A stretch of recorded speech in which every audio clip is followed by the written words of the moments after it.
ഇപ്പോൾ സ്ട്രോബെറിയുടെ സീസണാണല്ലോ അല്ലേ. എടപ്പാൾ നെസ്റ്റോയിൽ സ്ട്രോബെറിക്ക് ഇങ്ങനത്തെ ഒരു ബോക്സിന് ഇപ്പോൾ 59 റുപ്പീസ് വരുന്നുള്ളൂ. അപ്പോൾ ഞങ്ങളും വാങ്ങിയ ഒരു ബോക്സ്. ഈ സ്ട്രോബെറി നല്ലോണം പഴുപ്പായ സ്ട്രോബെറിയാണ്. എന്താ സ്മെല്ല്. ഇത് വെച്ച് നമുക്കൊന്നൊരു ഷെയ്ക്ക് ചെയ്താലോ. അപ്പോൾ നമുക്ക് ഈ സ്ട്രോബെറി നന്നായി കഴുകിയെടുത്തതിന് ശേഷം ചെറിയ കഷ്ണങ്ങളാക്കാം. എൻ്റെ കുട്ടിക്കാലത്തൊക്കെ സ്ട്രോബെറി കഴിക്കാനൊക്കെ ഞാൻ ഒരുപാട് ആഗ്രഹിച്ചിട്ടുണ്ട്.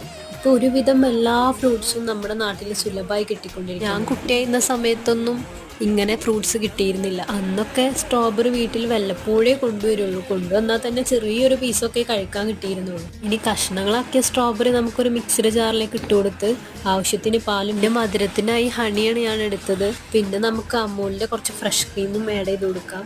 ഡെയിലി ഒരു 8 സ്ട്രോബെറി ഒക്കെ കഴിക്കുന്നത് നല്ലതാണെന്ന് പറയാം. ബ്ലഡ് പ്രഷർ, കൊളസ്ട്രോൾ, ഷുഗർ ഒക്കെ കുറയ്ക്കാനും അതുപോലെ ഡയറ്റിംഗ് ചെയ്യുന്നവർക്കൊക്കെ നല്ലതാണെന്നാണ് പറയുന്നത്. അപ്പോൾ ഈ ഒരു ഷേക്ക് എല്ലാവരും ട്രൈ ചെയ്യുക. ചാനൽ ഇഷ്ടപ്പെട്ടെങ്കിൽ സബ്സ്ക്രൈബ് ചെയ്യണേ.